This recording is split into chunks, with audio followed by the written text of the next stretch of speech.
Hello, everybody. So hello to everybody out there on YouTube, in the AIGA, DEC, DEI universe. We are doing this panel discussion asynchronously, so you'll be viewing this probably after the fact. And this is part of the AIGA's DEC Shift Summit.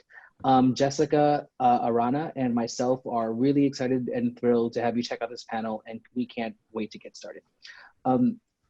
So we, Jessica and I, are members of the AIGA DEI, which means Diversity, Equity, and Inclusion Initiative, and we are also educators. As members of DEI, we're looking to continue to embed and introduce the need for varied voices, not only in the scope of design profession, but also in its practice, partnerships, collaborators, and academia. DEI is partnered with DEC to ensure that all voices have an equal opportunity to be represented within the AIGA. The DEI initiative is hard at work in mapping out the way forward that will empower designers, chapter leaders, and the professions with content, resources, and training to further reverse the impact of discrimination in the design profession. We know there's a long way to go, and we look forward to collaborating with you on the process. That was like a lot, right? So now we're going to transition into just kind of, what we discussed, what this purpose of, and why we brought you together on this panel. Yeah, so thank you, George. Thank you to our panelists. We find you fascinating, engaging, powerful educators. So we'll give you a chance in a second to introduce yourself. Thank you to everyone who will be viewing this after the fact on the internets all over the world. We're excited for the dialogue right now, and then hopefully the dialogue that will come from this. So we've created this space specifically as an opportunity to locate design educators in themselves and to center a discussion about or around who you are, what experiences have impacted, why and how you teach, and how you might bring your othered identity to that work. So specifically, we want to discuss your experience, your strategies outside of the traditional design canon, how you may be outside of that or how your work may be, and look at design education through the lens of Black, Indigenous, people of color, queer, disabled, or immigrant bodies, and how representing any of those identities in a classroom may give students an opportunity to imagine new worlds or design themselves new worlds. I will tell you a little bit about who I am, pass it on to George, and then we will get to know our panelist. So hello everyone, I'm Jessica Arana. My pronouns are she, her, ella. I'm a multi-ethnic Mexican woman. I was born in Mexico, but I was raised in the United States. So I very tightly hold on to the experience of that includes migration, but also a very American experience at the same time. I am a design educator, a design practitioner. My experience is with a borderland and Chicano identity experience. And I use art-based research to talk about how self-narratives can be strategies for identity development and surviving in this world. I've taught at California State University Northridge and also Loyola Marymount University here in Los Angeles. So I am coming to you today on Zoom from Los Angeles, which is also Chumash land. And one thing that we wanted to add into your bio when you share with us who you are is if you could have a superpower, what would it be? So a little surprise question. And I think mine is holder of heritage. So with that, I'll pass it on to George. Holder of heritage, awesome. Thank you, Jessica. My name is George Garrastegui Jr. I am, like I mentioned before, part of the AIGA DEI initiative. He, him, I'm a 100% Latinx designer, Puerto Rican, born and raised in New York City. So this is where I am. Designer and educator. I teach as a full-time professor at the New York City College of Technology in Brooklyn, New York. I currently teach design research, typography, and design thesis at our school. And if I can have a superpower, it would be mind reading. So we're going to pass it off to Josh. Awesome. So my name is Josh Halstead, pronouns he, him, his. I identify as a radicalized and politicized disabled person. I've taught at UC Berkeley Extension, California College of the Arts Extension. And in those contexts, I teach graphic design. I also do, in addition to being a design educator, I'm a design scholar, and I work at the intersection of technology studies, critical disability studies, and somatics. So in that capacity, I've lectured around and specifically kind of discussed the design opportunities, but also the educational opportunities that come into the fold when we think about disability as an analytic and a method to design. My superpower, goodness gracious, I just really want a green thumb. I need some plants in my life, you know, at this point. So more green.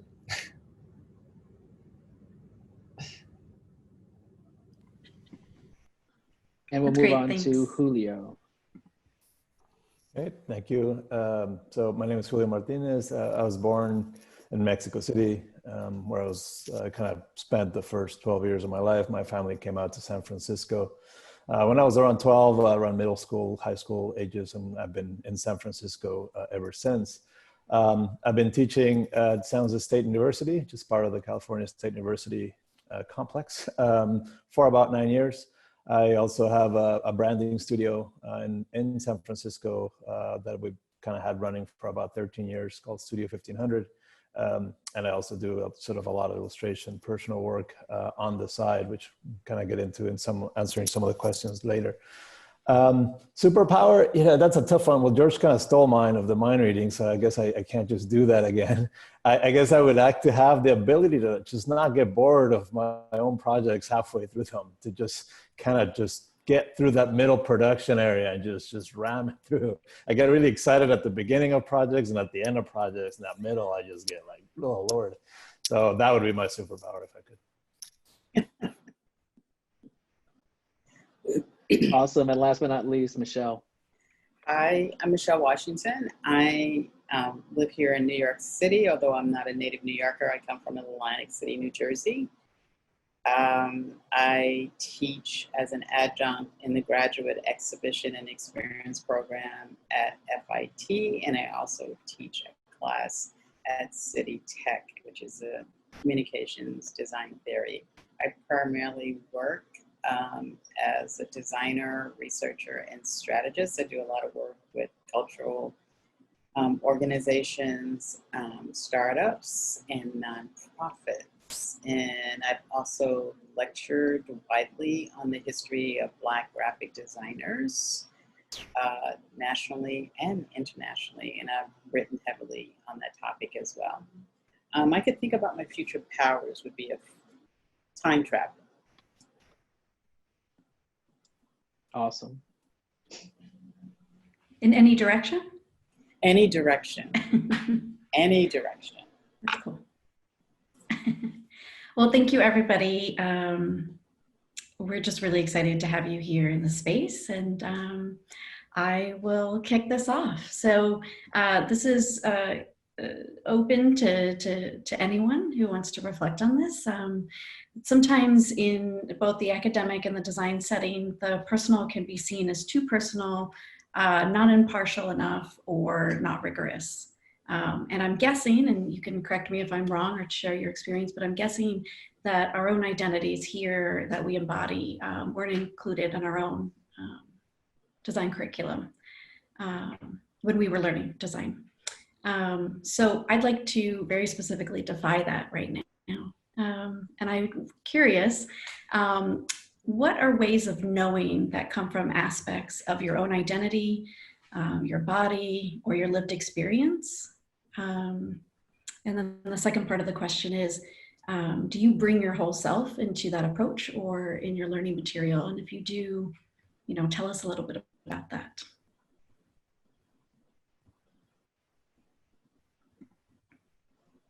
It's a loaded question. Take your time. Okay. I'll show these little 4 slides that I have. So I start to look at how do we begin to tell our own stories in the course that I teach. And I look at it from the standpoint of branding, research, and the fact that with exhibition design and wayfinding and retail and trade shows, there has to be this story that unfolds. And then going back to like teaching at City Tech, it's a communication design theory class. I don't necessarily follow the full framework of the provided syllabus because I found it very Eurocentric and I didn't find it cross-cultural enough. And when I was asked to teach the class, I said I would teach it from a cross-cultural perspective. So one of the things that I do to jumpstart the class is the students write this short essay that's about 500 words based on an episode from Code Switch podcast called What is a Name? Because a lot of times students that come from different countries, they have different sounding names and people either butcher them or they're being asked to like shorten their name. Other things that I do that I start to look at are like questioning the Bauhaus not having women and not having a cross-cultural perspective, looking at branding globally, how it's translated in other countries, and then cultural imagery. This is an old publication that was done by Stephen Heller and the late Sylvia Harris. And it covers everything about cultural imagery for just about every ethnic group, and it also gets into gender. One other project I had students do dealt with public space, and one of the topics were manhole covers. So it became a joke because they were like, what is manhole covers? They're just covers. And the other part that comes with that is the fact that they're made in India and they are called manhole covers. So why do you have to call them manhole covers? And then I'm going to stop at that part. Okay. Awesome. Anybody else like to share? Sure, I can share a couple of things. I think, when I first got hired, I had this view that I would really just be kind of in the way that I was trained as a designer, really, back then, 20 years ago, and it's still partly what I believe in sometimes is design work. If you're a good designer, you're a good designer, right? The work is anonymous, so it shouldn't matter where you come from. And for the most part, that's how I went to school. That's how I've carried out my career. And that's how I started to approach teaching when I started. But I had a couple of students in the first couple of semesters just really dig into like, yeah, but what did you do? How did you do it? And they really kind of encouraged me to bring more of myself into the classroom. So a couple of years after teaching, I really started to talk more about that, about the fact, I'm teaching at the school I went to school to, so I've been in your exact shoes, like literally this exact seat I sat in 20 years ago.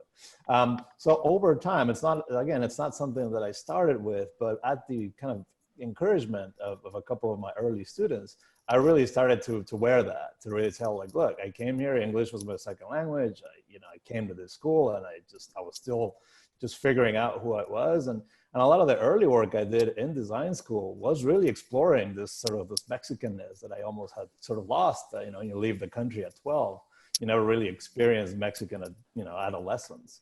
So I started to really talk a little bit more about that. And in some classes, it's more appropriate than others, and like in my typography class, I don't really get into that as much. But in some of the advanced kind of image making classes I teach, I do get into a little bit more of like, look, I was as influenced by the work of Rufino Tamayo as I was by the work of Anton Stankowski, like that they're equally strong influences to me.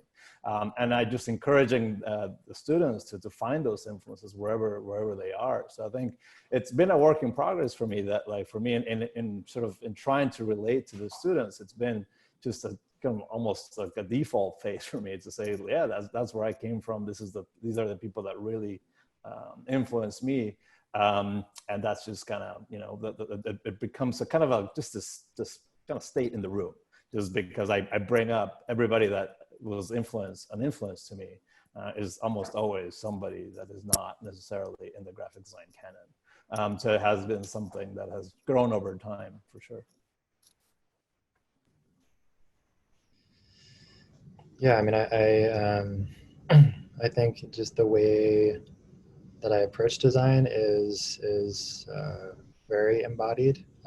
I always tell people that I would probably much better suited to be an accountant or a lawyer than a designer, but I was dropped into a world that wasn't planning on my arrival and my embodiment, so I had to design my way around it.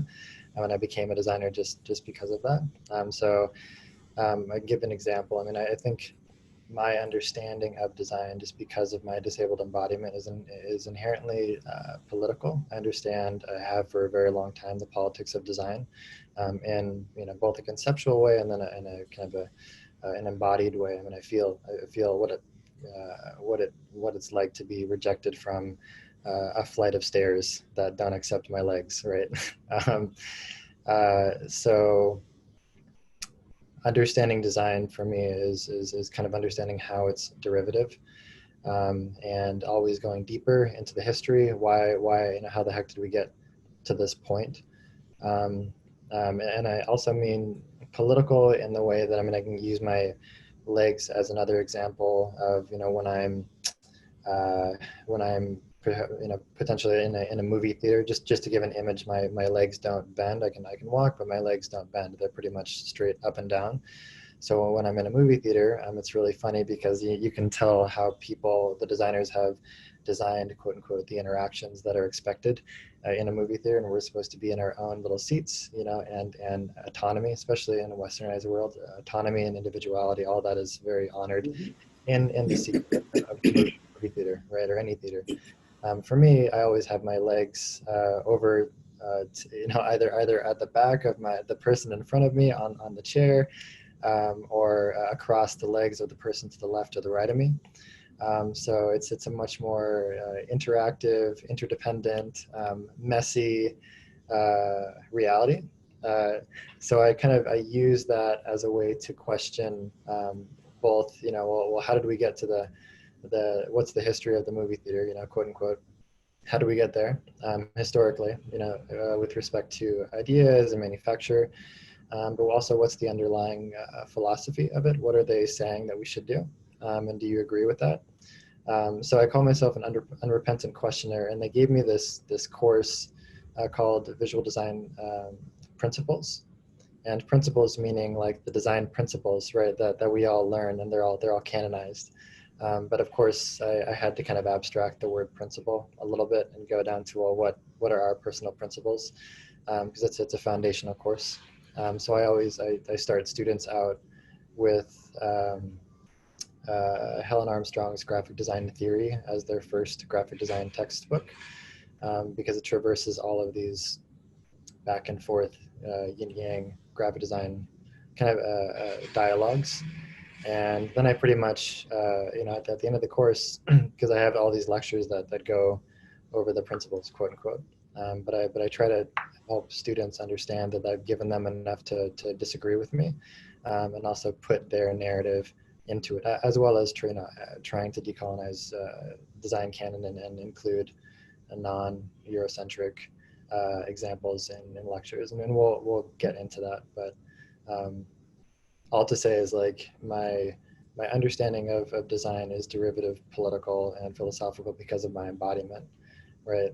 So because of that, as an educator, I try to deconstruct right from the beginning. That way I'm not teaching some kind of concrete way of doing designing that is impenetrable for the narratives of the students in the class. Yeah. I mean, it seems like that all of us, you know, everybody on the panel has definitely been able to shift the landscape of the way they teach things based on who they are, what they bring to the table, physical, cultural, whatever that we're talking about. And so that kind of easily segues into my next thing, right? Was kind of asking, were you, you know, freely able to, you know, shift that landscape, but now actually, you know, because we all bring ourselves to the table, did anybody here notice any gatekeeping that you had to navigate from? You know, I think Michele mentioned that she would take the course only if she was allowed to change the course, you know, so, you know, would that have changed? Obviously, if they said, no, you have to teach it the way it was written, you know, do we have experiences where maybe you aren't able to shift things in the way that you would prefer, or you think is actually benefit to the students? I like what Josh does in the sense that you're providing a certain context to the students, and then you're asking them to really think critically and apply this to either their experiences or other experiences out in the world.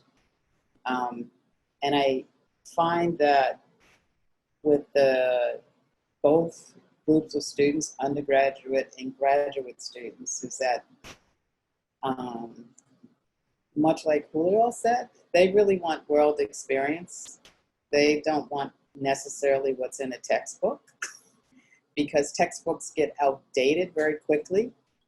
And so, you know, by the time it's written and it's published, there's something new that's come out. So how can you like get them to look at what's happening out in the world at large, and to bring that into their work? I mean,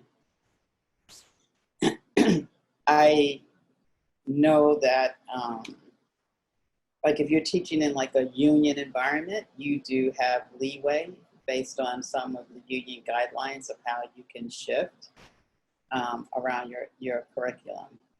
I bring in a lot of excess reading and videos and other things that I want students to explore. With the graduate students, we do projects that are basically out in the real world in public spaces. So they have to take a lot into consideration that some of them may never have considered before in their work, whether it's designing for multi-languages, designing for accessibility. They'll come to me and say, oh, well, I just want to put Braille here. And I said, well, a very small percentage of people read Braille, so you can't just have Braille here. You have to figure out other ways of providing like information. So like, I give you an example, like we did an interactive wayfinding project. So New York City is awful for people with any level of disabilities getting on and off of buses and the subway station, or just navigating the city. And just from like going off a curb into a lift that goes down, you know, in a wheelchair, that can hinder people. We have kiosks, but if a person is blind, do you actually know that the kiosk is there? So is there some type of sensor that tells you that you should stop and deal with the kiosk? If you're in a wheelchair, is the kiosk designed to a specific height for that person? If it's an older person and they have issues with their hands or whatever, can you help? Or even if it's a younger person that has some level of disability, how are you going to design these environments to accommodate users or people from different levels? True. Anybody else have experienced any way of gatekeeping and that, you know, that they have to navigate from?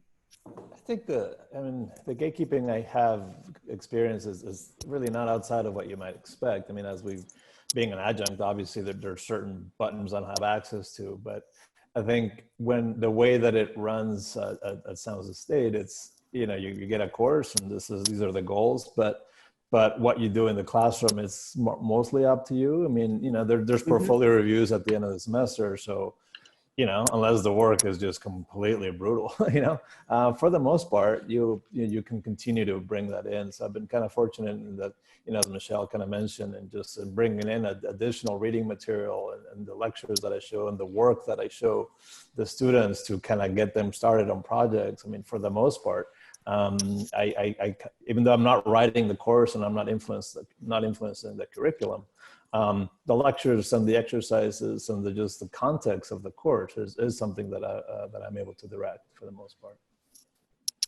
That's fantastic. That's very cool. It seems like all of you have a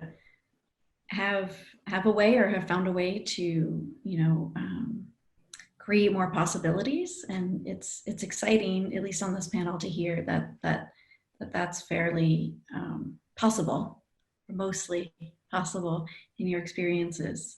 I think you almost have to do it. I think you almost have to like create those changes, because the world is changing so much constantly. And I think the one thing about academic settings that happens is that there's a lot of structure and procedures around timeframes for like updating syllabus, departments overhauling their programming, and all the steps that you have to go through. So a lot of times some design in our programs may not be in sync with what's going on in the real world. That's interesting, right? Thinking about the relevance and the timeline of curriculum, material, design culture, design history, and where and who students are in their world. Before we move on to another question, Josh shared something and I wanted to share it back to you, either to just have us, you know, reflect on it verbally, or just sort of like hold space for that, and also people that will be watching this later. I'm curious, Josh, you shared, you said that you were rejected by a flight of stairs, and talking about, you know, your embodied experience, and that just really, that hit really hard. And I'm curious about others here, if there's, you know, if there's other ways of using that as a metaphor, if there's other ways you've experienced that with your own identity in maybe different ways, that very, which sounds to me, and you can correct me if I'm wrong, but very seemingly unchangeable, impassable moment, experience, situation. But of course, right, you do have design and life and solutions and commentary. But I'm just curious, you know, what that feels like in your own experience to the other people here.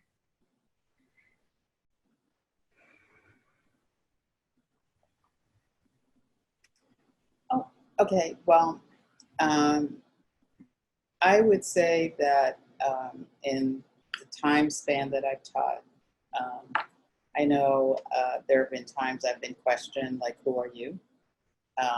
As a Black woman, do you, you know, not as if I'm a faculty member, but just questioned in the school environment. Sometime in a classroom, I don't get it as much anymore. But sometimes there's pushback because you may have students that have never had not just a woman teacher, but never had like a Black woman ever teach them before. So that sometimes becomes an issue with some students. I don't get it as much as I used to in the past.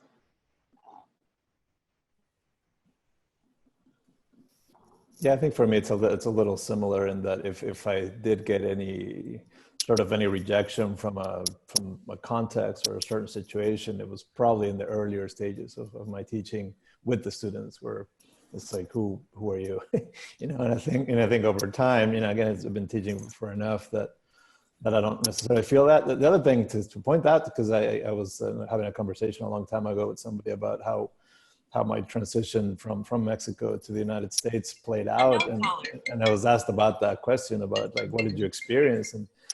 And it's funny because looking back, I didn't really ever feel any sort of like obvious threat. But as I thought about specific situations that I was in middle school and high school, I was like, oh my God, that was totally prejudiced. You know? So I do have this weird naivete also. And I don't know how long I'll wear that out, in that, like, in many ways, a lot of the stuff that I may be experiencing is simply stuff that I just either don't notice or look away from. So it's a weird little way of thinking about it. But sometimes I'm like, it's possible that there's other forces at work, but I also just go back to my cubby hole and I'm like, well, I'm just going to try to control what I can. Yeah, that's interesting. I can share similar, since we're talking about the classroom. I was just thinking as we were discussing, I mean, I have the obvious also, just coming into a classroom legibly disabled, where there's a huge gap. Folks might not have ever been taught by someone who has a legible disability. So there's a lot of surprise, there's a lot of cultural bias, and just like, okay, what do we do?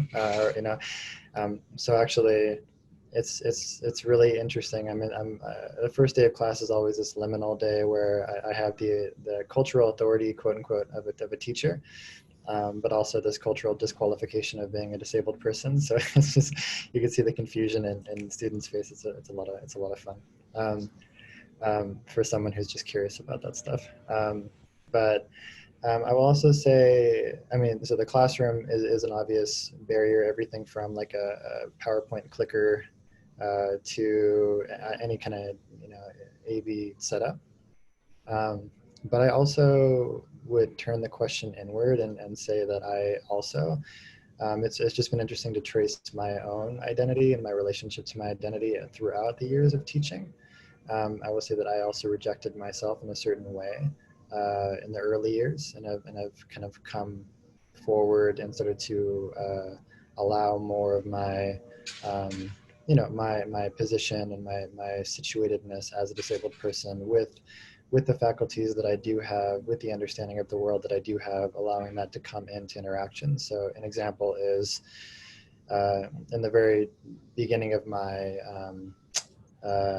teaching career, you know, because I can't write on a whiteboard. I had this kind of this image of the teacher who scribbles furiously these notes on the whiteboard, and everyone follows, and they think he's the genius or she's the genius, or, you know, they're the genius, etc. I couldn't do that, so I had these really dense PowerPoint presentations, right, to compensate, quote unquote. But as the years started to go through or kind of move forward, I started to release that kind of narrative of, oh, I have to overcome, or I have to fit or adapt to this expectation that I had of myself, kind of erase my identity and kind of fit somehow, and just kind of make that change.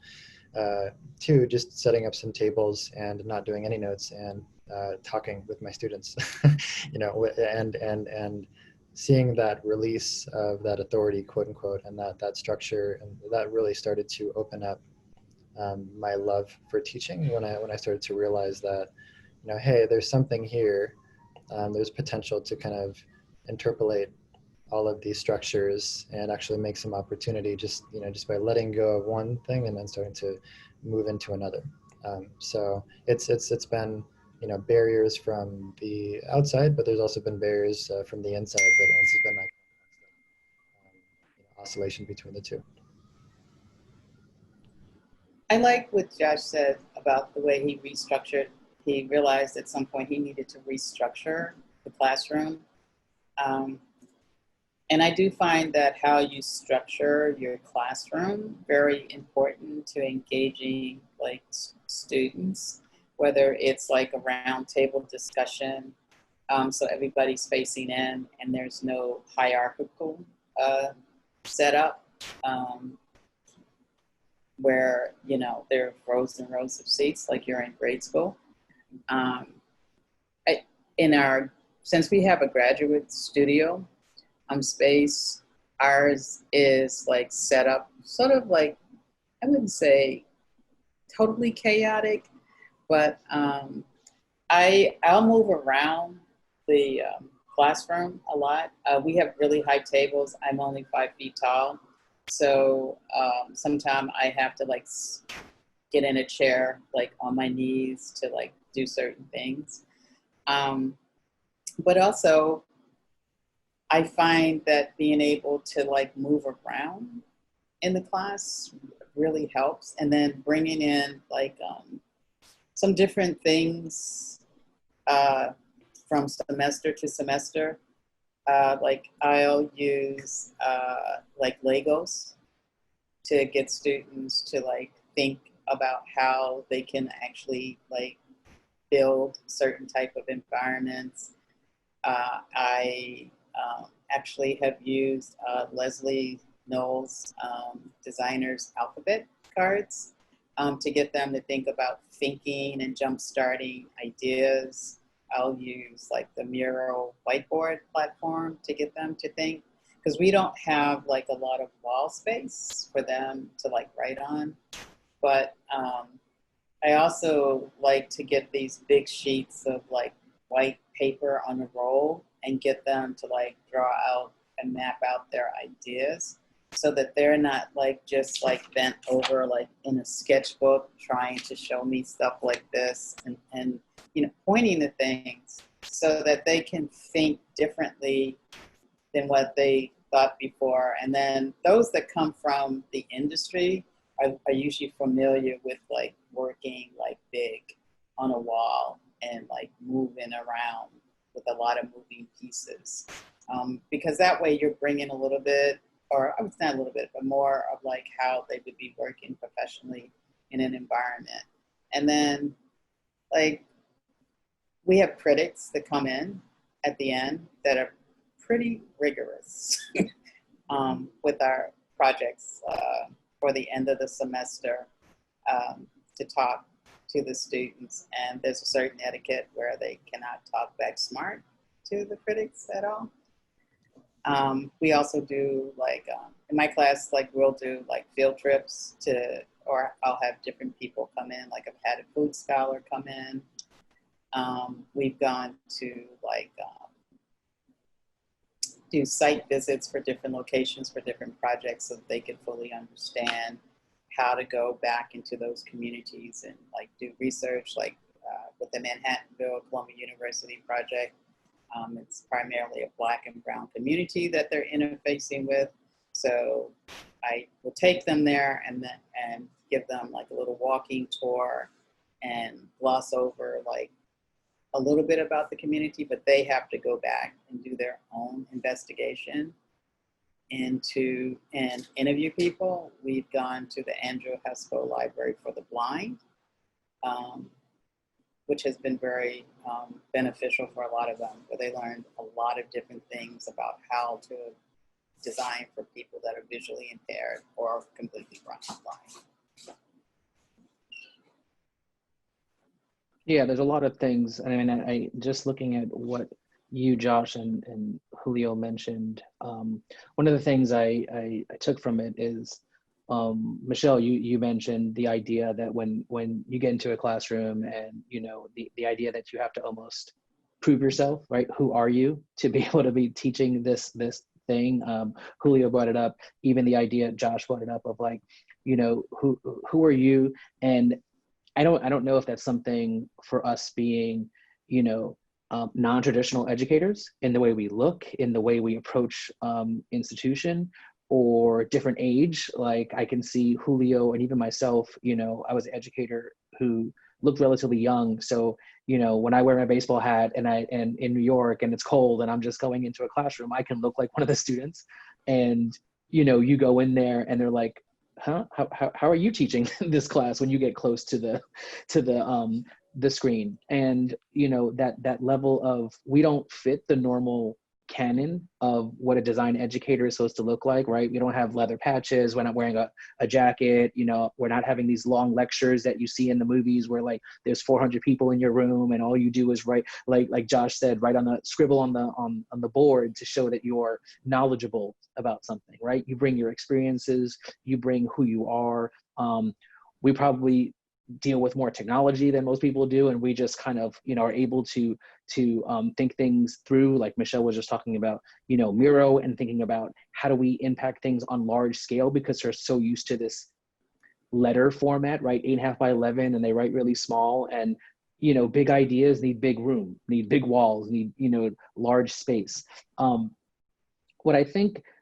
I'm noticing is obviously it's everybody is able to bring themselves to the table, which I think is really good and empowering to hear that, because even though your institution or the syllabus is not necessarily as inclusive as we need it to be, you're all able to then shift it based on what you know the students actually need versus just sticking to it. And I think that's probably a testament to where we all come from, as far as that we're noticing things are not included, you know, versus maybe some other educators would look at it and go, this Western canon is amazing, and we need to teach all of these design legends. You know, I have a design, I think it's Design Visionaries book, and it's got 121 people, and 3 of them are women, right? So going back to what Michele mentioned about the Bauhaus not including women or cross-cultural, right? We're fighting an uphill battle that's never included us in the beginning. And I wanted to maybe ask, what do you think this new way of design education, you know, away from what we consider traditional, what should it look like? What should it include? How do we start to make sure that we're not looking at it in one way? We're looking at it from all the other perspectives, because, you know, I can speak to it as an urban Latino who grew up in New York, right? But I can't speak to it as an African-American woman who grew up in New Jersey who now lives in New York, right? So I don't know that, but we need to be able to have that experience so that I can still be able to teach to understand somebody else's perspective. How do we start maybe thinking about that? How do we start introducing that? Besides, I guess, putting all the work on ourselves personally to bring those to the table, right? If nobody has Michele or Josh as their professors, they're losing out on a perspective, right? How do we bring that maybe more into the traditional, what it should be included, versus just, oh, if you get a professor, cool, you're gonna learn about this because that's the way they teach. I think I'm going to have Josh come and talk to my students in the fall. Josh, would you come and talk to my students in the fall? I would love to. Let's do it. Okay. It's on a recording. You have to do this now, right, Yes. Josh? And That's why she waited. I'm inviting all of you to come and talk or to be critics. But one of the things that I would say is that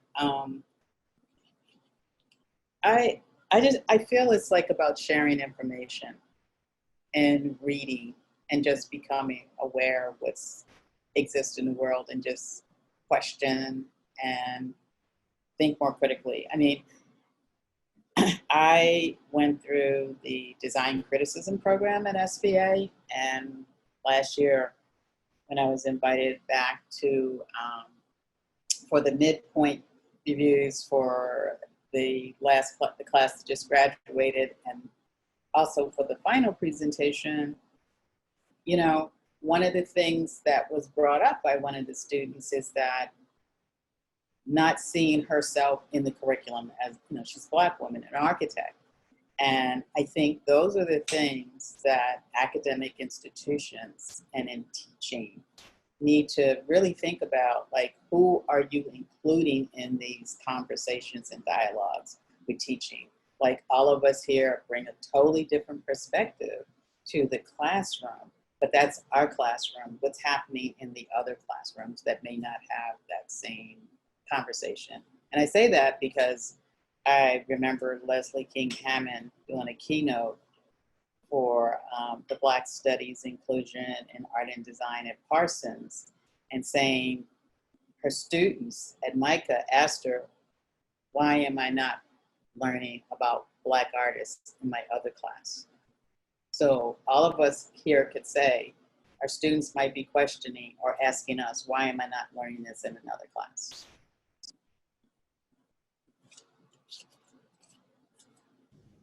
Yeah, definitely. That's a huge question.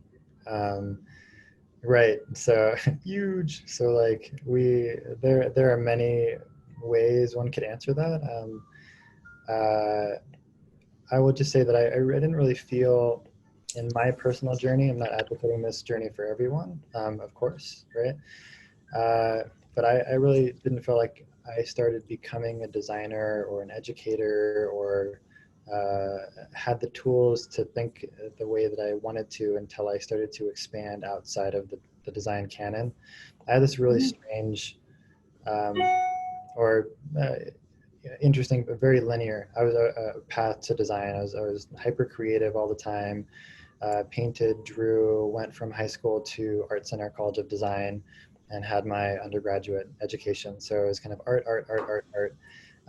After I graduated, I had to give myself my own liberal arts education, and within centimeters of getting my master's in disability studies. Once you start to bring in things like disability studies or ethnic studies, critical race studies, I mean, simple foundational philosophy, ethics, all these things into, because design is already in conversation with this universe. The problem is that we, as design educators, often are given that like design visionaries textbook and saying this is the thing from which you're expected to teach, and this is our worldview. It's like whether we like it or not, design is a worldview.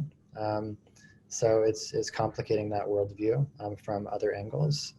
So, I mean, there's all of that. I mean, and that's kind of a trite answer because we've been saying this for a while, but I'm saying it again because I think we need it.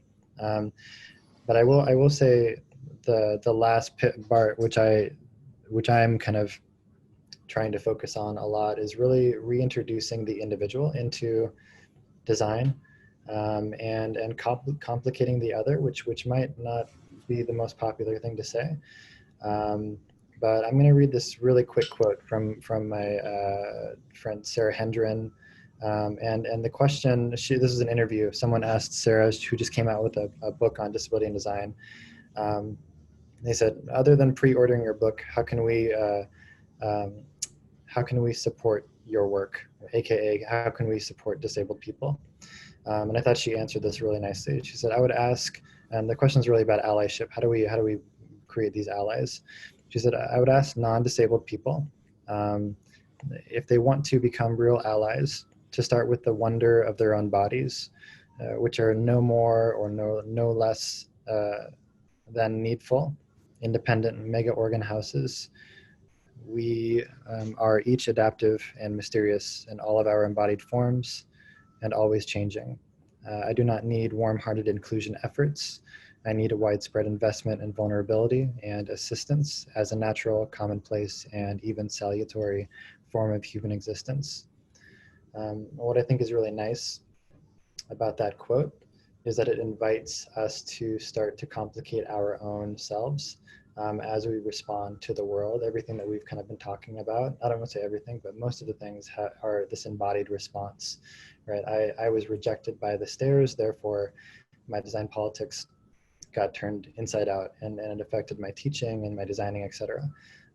So if we help move students back into their bodies, help them understand the oppressions that they are already very familiar with, they'll actually figure out that their lived experience is its own set of expertise, and the other becomes more decipherable, more accessible, right? If we teach them about the other, quote unquote, without teaching them about themselves or inviting themselves to come into that dialogue, then we're right back at the Renaissance and the invisible scientist, invisible designer, which is just not true, and we're back to universalism. So I would say inviting the student back into dialogue is where I would start that's where I'd put the first stepping stone, and then we can figure out where the next one is. I like that idea because usually, and sometimes it's a big like push like with the students and designing for public spaces, interactive wayfinding systems, or any type of public displays or installations, is that you're not designing for yourself, that there are like so many different levels that you have to take into consideration when you're doing this. And for some of them, depending on what countries they come from, it's a little easy. And then for some of them, it's just completely hard because they just can't imagine that that other people would have issues with like getting into like climbing up a ladder to participate in their installation. And I was just like, well, nobody can climb up that ladder. And then maybe parents would not let their toddlers, climb up that ladder to like swing off a rope, as part of your installation. Or just like with the wayfinding system, what languages exist with this wayfinding system, and how can people activate it if they don't read, or they don't have the use of their hands, or whatever, or scale and height. So that, at first I found it was a really hard road to push with them, but I noticed in the past 2 or 3 years that the grad students are really, really more interested in embracing like designing outside of their comfort zone and what they know. And some of them will talk about things that exist in their country that we don't have here.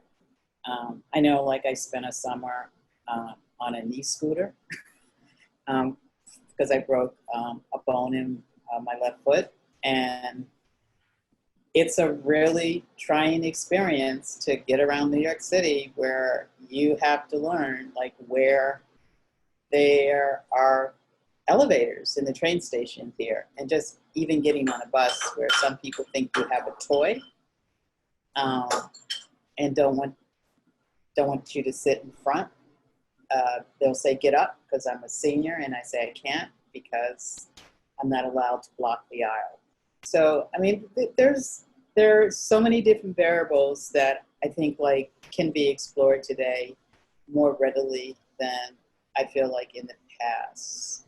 I think like it started being explored, but I think we could definitely do a lot more. And we could also look at what people are doing in other countries, like in Europe, like how they are like doing some of the work that we want to do or are currently doing. Okay, I wanted to add a couple of things to that, especially kind of Josh kind of touched on this a little bit, but two things that I've been kind of doing a lot in recent iterations of a couple of courses I teach do go back to this notion of the individual and sort of almost walking away from the universal international sort of design school, so to speak. And I think one of them is I do a little bit of lecturing of like, these are designers you should know of, but I don't necessarily frame it as these are designers that are the best designers ever. These are just designers you should probably have a working knowledge of. Here they are. And yeah, sure, here come the Paul Rands and Saul Basses. But, really that ends up being kind of like this one sort of lecture. But then the other side of it, and this is, I should say, like most of what I teach is foundation level courses and they're studio classes. So I get them early. So that sometimes you just don't know. They don't know what's going on. So you do have to say like, yeah, there's a guy, Paul Rand, you probably should know. But at some point I also say like, at some point, I mean, those guys, just because they need to be in your awareness field, they don't need to be people you idolize. So the second half of the course, and this is for an introductory graphic design class, is I just give people like a list, and I have them do sort of like design presentations to each other. So they do 3 of them during a semester. And then the first one is like, here's just everybody I can think of that is in the Bay Area. So I just give them a list, like 50 people. The second one is like, here's everybody I can think of in the United States. And then the last one is, here's everybody I can think of in the world, which obviously, again, tip of the iceberg. I can't really cover everybody. And I let them pick, so they basically tell each other who they get excited about. So the presentations that come out of that are really interesting, just for me, just because they're exciting. It's actually kind of fun for me that people are choosing the, you know, like this last one that we just finished last spring. You know, as it just kind of happened, obviously there's probably some implied pressure, but a fair amount of people picked the Mexican design firms or the people that were doing great work in Spain, you know, or, you know, just, so there's this rethinking what a canon is and sort of like, not so much saying this is what you should do. It's more like, well, this is what you should be aware of, but here's all these other names, you know, that I want you to dig through and see which ones are exciting to you. So I think that for me has been a kind of really nice way to not only kind of delegate some of that lecturing, which is, I can't possibly cover everybody who's out there, but also just really just let them figure out like, hey, this is really cool work. And the other thing that I've done, again, primarily in sort of the later foundation classes, although I've started to really do this in the all right, hi, nice, welcome to San Jose State. You're gonna do this.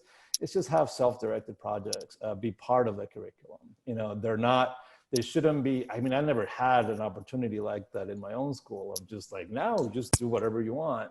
And I think it comes with a little bit of a trapping in that like, there's two things that I kind of insist on is like, you can do whatever you want, but you need to work really hard at it, you know, and that's just the side projects and like your self-directed things. And then you do whatever you need to do. And they're usually kind of like geared towards like a certain course. Like, you know, when I a few years ago, I taught a portfolio, like a senior portfolio class. So the side project was like, you can do anything you want as long as it relates to creativity, you know, and everybody was just doing random stuff. This guy did a stand-up comedy set, you know, a couple of people just played a guitar. It was just awesome to see that, to just have them find that voice. And then in sort of earlier classes, I can't quite take that risk because they do need some training in the very first semester at our program. I do kind of say you can do whatever you want as long as it relates to fundamental 2D visuals or something like that. And then just the projects come back to just more interesting. You know, they're more interesting than a lot of things that I could have written, you know. So they're finding their own way of doing that. And again, taking advantage of the fact that again, it's a foundation studio course. So it's 80%, 90% of the time, it's just them working and me saying, well, this needs a little work. And if you just sort of like at the end, whenever they're ready, just say, all right, now what do you want to work on? It's a way for them to kind of know early in their education that their own impetus, their own sort of drives, their own sort of curiosities shouldn't be something that they wait until retired to take up on. You know, it should be something that they do when they're 20 years old. Like start taking that stuff seriously. And, you know, also they're having some standards for it, of course. You can't just doodle it and just kind of go, what is this? This is half an hour worth of work. You can't take this.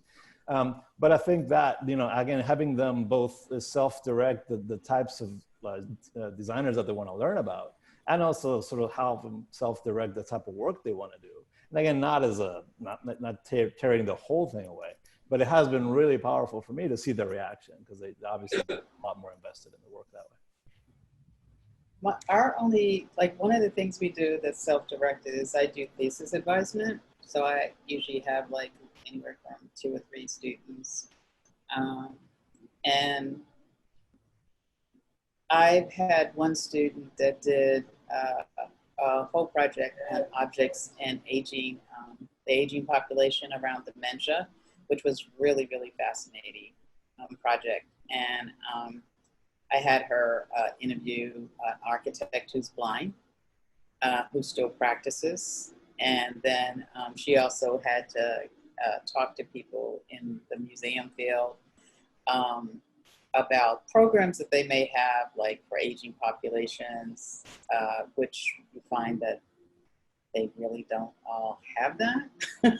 And just different things that jar people's memories that have dementia. And so she really came up with a really interesting project that really grew out of her own personal experience with her grandma.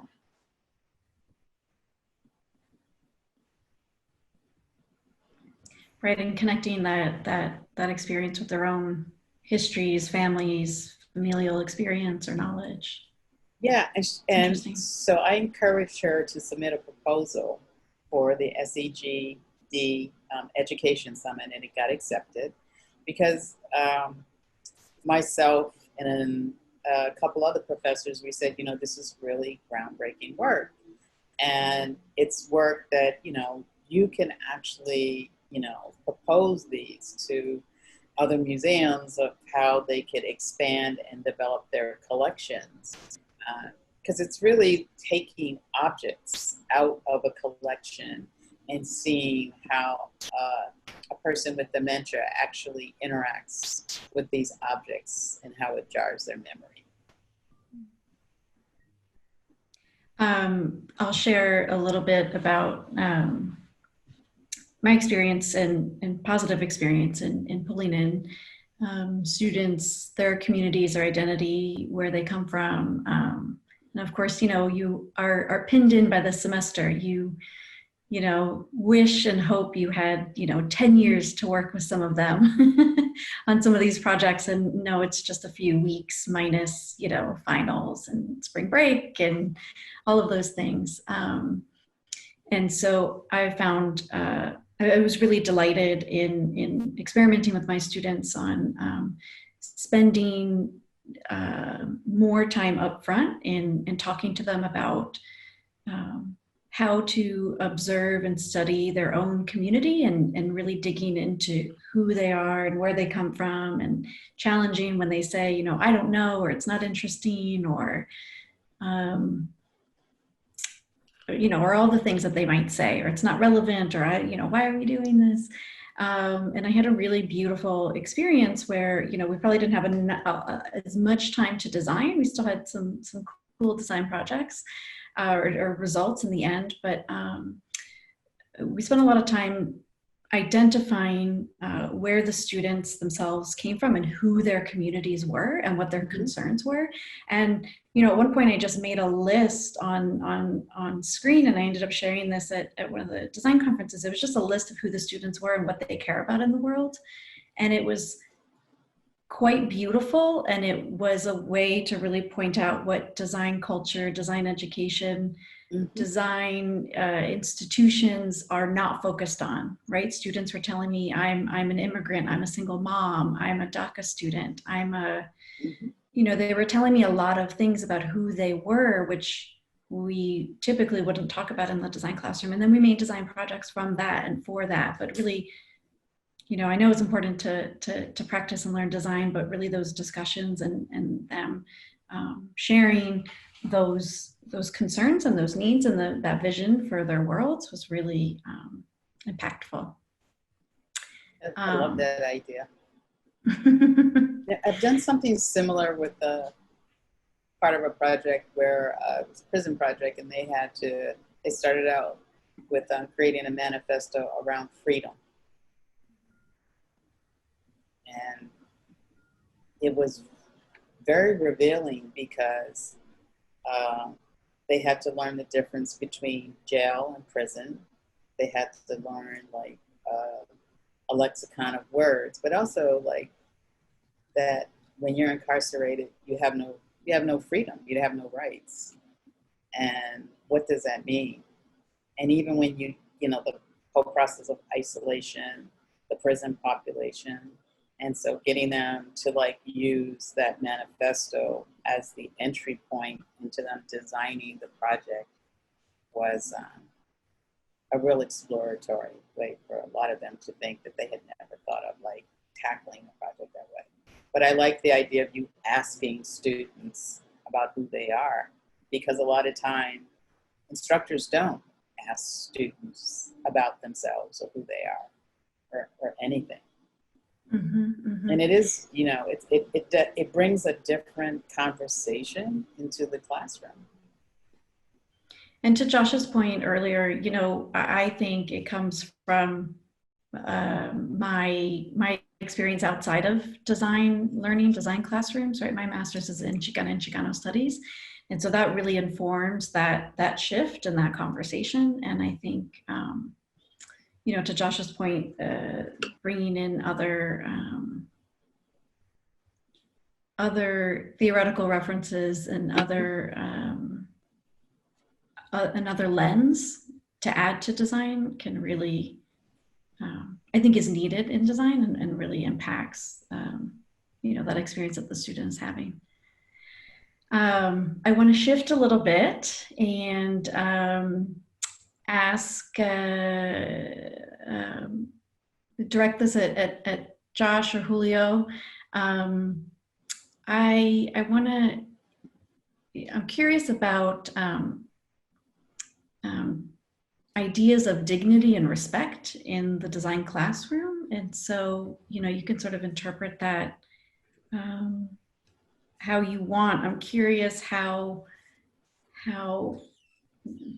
that's important to you, how that approach might come through your teaching or your exposure, or how that was, perhaps left out of any of your experiences. Just any sort of thoughts around the idea of dignity and design.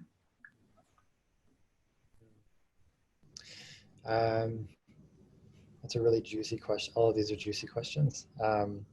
Dignity itself is, I think it's foundational, though it gets left out of most education. It's foundational to human well-being, right? We all look for dignity, safety, and belonging.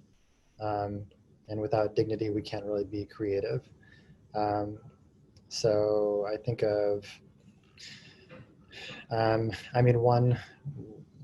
one thing that I try to do in sessions is invite folks to come back into the room. I'm one of the teachers where I get some eye rolls when I ask folks to do a meditative or a consciousness rising practice before class, just some breathing or some embodied presencing, just to come back into a space and arrive at a space. So often, especially for folks who are adjunct, or I'm teaching night classes to often adult learners who have been in myriad contexts. I can't control, obviously, what they've gone through in that day. And they could have just come off of a conversation with either a partner or a boss who really spoiled their dignity. So it's important for me to bring them back into the room and recognize their dignity before we even begin. But I also think the way that I think about dignity as it relates to design and design assignments is also to invite that parity back into thinking, and allow design to kind of be a way for us to understand dignity in a different way. So there's this project that Joss Boys does. Joss is an architectural scholar and teaches architecture in the UK. And what she does is she has this project where she brings folks together, and it's called Where Two People Meet. And instead of giving a really deep persona or the things that we're used to in design, she'll literally just pair up two people and say, she's teaching architecture. So she asks folks to design, maybe a room based on the rich experience of this, you and your partner. And in that, we're not necessarily asked to come to the table with everything figured out about our own dignity, but we're using design and the design exercise to start to uncover, not just the specificity of someone's identity or their requirements, but we're really dignifying each other by asking each other, well, what do you need? What's your, for me, of course, the stairs would come up, right? But probably what wouldn't come up, being a white man, it would be being afraid of being incarcerated or something else, right? I wouldn't necessarily be afraid for my safety in a given place, right? So having that simple question, that design question, create a space for where two people meet, is a way that design can actually extend that idea of dignity, create parity between people, and really use, again, the design process to draw out and to really engage with folks. That kind of an assignment and the way it's framed changes the culture of the design classroom. So that's my quick thoughts on it. I don't know, that's a great question though. Yeah, it is indeed super juicy, and I don't know that I can unequivocally say, this is what I've done that works. I think for me, that has been a little bit of a work in progress in terms of how do you find that. And I think one of the things that, when we were talking a little bit about earlier about how do you structure a course and how do you do that? Michele brought up, rooms and everything. And I think one of the things I was uncomfortable when I was in design school as a student was the sort of the mythical group crit. I was never good at those in participating. And I was just like, I always had stuff that I wanted to say, and I was just incredibly shy. And I was like, oh, I'll just catch up with people afterwards. And so for me, over time, I've really just done away with the group crit in my own classes. I think there's something about, I'm certainly not a guy that's going to go and do the classic, like rip up your work and step on it and say, how dare you insult me with your dribble. But I've really geared my classes to be more one-on-one conversation driven. So like most of the feedback I give is individual now. And it was kind of a strength. It's just easier for me because I'm still uncomfortable in groups, even though I'm a teacher. But it was easier for me to just give honest feedback in a one-on-one setting, and it's a little bit easier for me to hear out what they're going through. It's easier for me to ask, like, hey, why isn't this, you were doing pretty well earlier in the semester, what's happening? And it's a little bit more comfortable for them to say, look, I'm going through some stuff with my family, or I'm going through some stuff in room. So it wasn't necessarily the goal. I mean, I was just starting to go away from like, I never really liked group crits. It would be hypocritical for me to say it's all about this group crit. But over time, it really, and again, even though it wasn't the primary purpose, shifting to more one-on-one feedback has allowed people to just be more comfortable in their own skin, for them to tell me about, this is what I'm kind of struggling with, or this is what I need help on, and it's still not something, again, I still don't feel, sometimes I do have the reputation to come across a little bit harsh, but I just tell people like, look, I'm just being honest, this needs work. But it's a little bit easier for me to not feel like I'm showing them up if it's in front of everybody, at least if I have some sort of concerns about the work ethic, it's a little bit easier for me to say, look, you need to get better, but at least it's just between you and me kind of thing.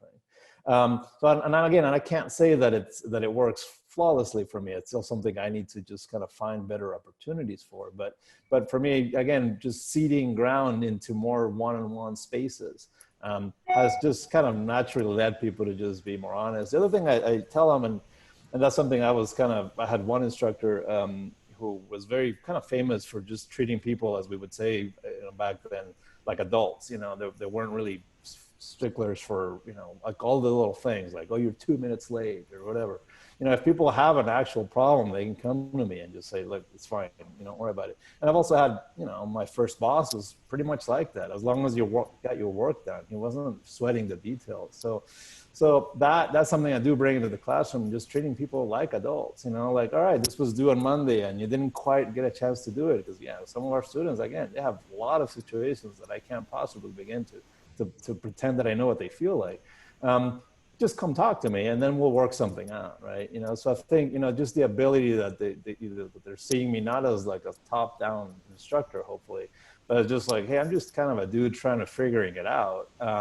If something came up over the weekend and you couldn't do it, just tell me. I think, so again, just kind of in many ways removing the classic design school crit and you're 3 minutes late. I mean, all that stuff's kind of nonsense. So just like, if you're just kind of, just show up, do the best you can. If you're real with me, you're gonna be okay, So I think it's a little bit of just kind of returning to that essence of like, just be a decent person, be an adult, own up your mistakes, and I'll be here. I make mistakes all the time in this room, and just be honest with them about that. And I think that, and again, that wasn't the goal, but it was just a way for me to be honest with them. Look, I was never that good at giving feedback in class, so I'm not gonna like run you guys through sort of something that I never conquered, So I don't know. Again, it's kind of a rambling thing, but for me, it has been kind of a nice benefit of having more one-on-one conversations, is that they feel like they can just talk to me more easily.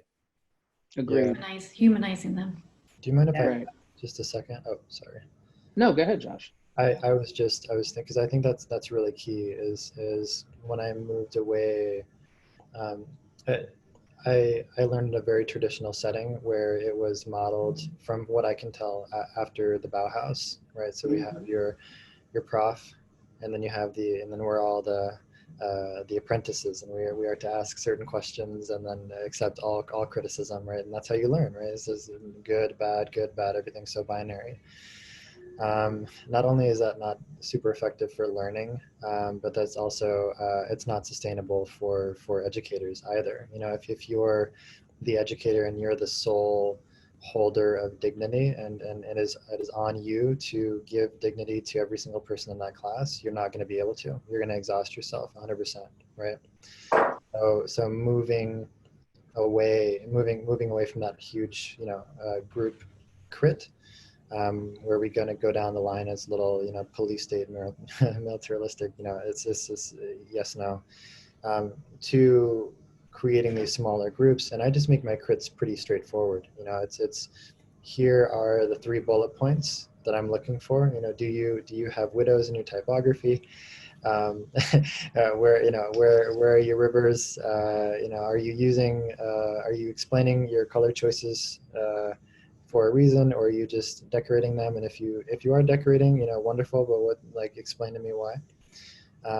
And in doing that, you can educate the whole classroom, and basically what you're doing as the professor anyways, right? You have these criteria in your mind that you're going down the list.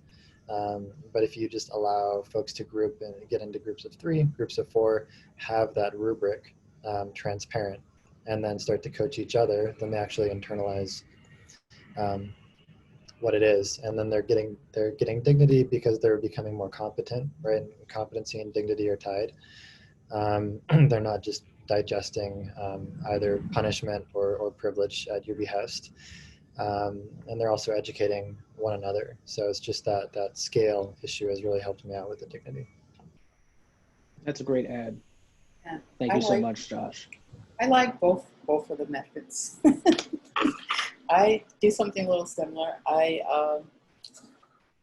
find that I'm much better one-on-one than the big, stand in front of the class and critique. I find that students will be more honest with you, like with the work, particularly the grad students, because sometimes there's a language barrier, and they aren't always comfortable, standing up in front of people and talking, and and so it's like learning to be flexible in that way. I mean, the midpoint and the final presentations are like crits, where they are, actually I say, like, we provide them with these storytelling skills of how to really get up and really feel comfortable presenting. And then they work in teams. So working in teams, to go around and meet with each team, that's really much easier for them and for me, because it's more of a shared experience. It provides them with agency. They have ownership for their own work. And, one other thing, when I think about dignity, within the research aspect of the projects, I use that word dignity a lot to get them to think about, you're working with exploited, marginalized communities for this project. So they are not considered part of the center or the human center. They're generally outside. So when you're going to interview people, when you're looking at these projects, you have to look at them through a lens of dignity. And then I like I said, with the round table and the groups with the communication design students. Our final project is a group project, which I find they really love, and they get to self-direct their topics. They have to do a written essay. I think it's about 800 words, and then they do a presentation. And so they decide the order, they come up with their topics, each team, and they've come up with some really amazing ways of thinking through their projects and their process of presenting. And they seem more comfortable with it than me saying, oh, you just have to write this paper and it has to be like this, this, and this way. I mean, they're given some parameters, but the presentation part and the paper gives them more voice in ways of self-directing themselves. Mm-hmm. Yeah, what I'm listening to is that everybody is personalizing their stuff a lot more than universalizing. I think using a great word that Josh mentioned, so that we can start to really focus on the student versus on the class. Like each individual is bring something to the table, and not everybody is coming from the same place. So we need to make sure that we address them, individually, but also there are certain things that we need to do, as a whole entire classroom. But I like the idea that most of us are coming to this from a place of empathy and really understanding, what our students need versus just what we need to teach them. Like, oh, I need to teach them this certain thing, but if they're falling behind or they're not understanding, then what we do, we shift. We need to bring the large group crit into a more individual crit, or we need to maybe have them collaborate with themselves in these little small group crits and just vibe off each other, which, we start to adjust based on those things. And so I want to ask all three of you, because we're getting to the end of this lovely conversation. I mean, we can do this all day. I mean, I can just love to just jot all this stuff down and start to break it down. But as we're doing all of these things and we're bringing ourselves to the classroom because we're the ones who have been, noticing these things just of who we are, right? How do we start to, as educators, help our students explore their own identities and worldviews? I don't want this to be something really, really long. I want, like, what are some nice ways that educators can start to empower their students in exploring their own identities and worldviews? I think Jessica, what she was doing is one way of doing it. And I also think it's the subjects, that the assignments that you give the students and the way that you actually approach the classroom. Like, I've done writing systems of non-Western cultures. I've done these food projects, and food is universal and global. And it's a way of bringing people around a table, and you will learn different languages, cultural nomenclature, and rituals through food. So I use food quite a bit as the lens. I think I'll jump in. I think, one of the things and I don't do this in a lecture form, I kind of do this as a side conversation to the few students that come after me after class. And I just kind of speak to them kind of honestly about just where they are in their cognitive development.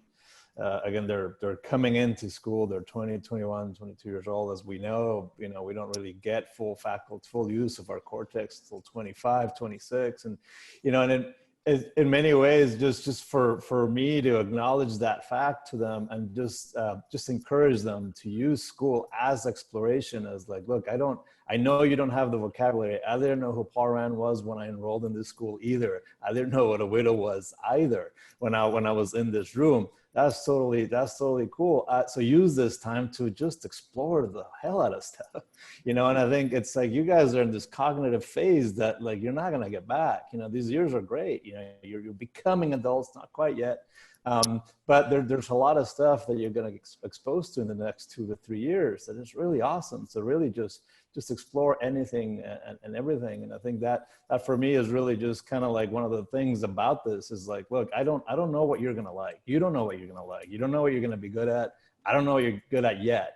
Because again, I see these guys when they're just transferring into our design program. So I think that's for me is just an important reminder of what school is. That like I don't have the answers and you don't either. So use these time to actually just explore what they might be. Yeah, boxing me in with like, what's the pithy thing we can do? No, it's great. I think about this with respect to paradigms. Every truth has a counter truth and another truth, right? So I think I have had students, because it's a foundation courses that I teach, have a design journal. And that's something that I don't proctor at all. I ask them to do it, but I don't police the width or the content. I ask them to write about the texts, about the lectures, and then relate that to their own lives. And I really try to ask them, you know, what's just to figure out, you know, what do you find or reflect on, what do you find true to you now? Why? You know, so relate that to your life or relate that to something else that you've experienced. And then how might that change kind of how you're coming at these other things, right? So it's just the questions, asking them what's true, what's not true, and what's also true. We'll start to move them away from these kind of paradigms that they have or that we can teach them, start to complicate them, and then establish their own paradigms. And inviting them again to not just use that journal or use their experience or however they're going to reflect as a way to go search AIGA.com or Ion Design and find a cool article. They can if they want, you know, for sure, but also inviting them to reflect as they might be going to the grocery store or you know, being with their kids, and what does it mean for the notion of the designer as invisible and the stairs, right? I'll just go back to the stairs. Is that true? Does it help with you? You know, so it's just inviting them to reflect and take their daily lives and make that part of their learning experience. Validate that, give that dignity, give that expertise, and then have them kind of bring that into their work and the critiques of their and kind of the solidarity of their students. The last really quick thing that I would offer is inviting students to go deep. Somewhat, I feel like it's a good thing. We can also go too far and heroicize it. For a lot of folks, it's re-traumatizing also if they've been marginalized.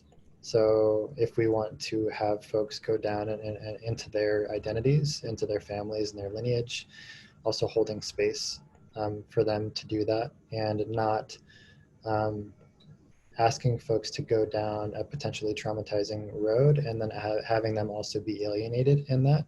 So I think as educators, if we're asking them to do that, also letting them know, I create a buddy system, you know, it's very simple, but here's your person. And if they feel uncomfortable with that person, it can be me or it can be another person.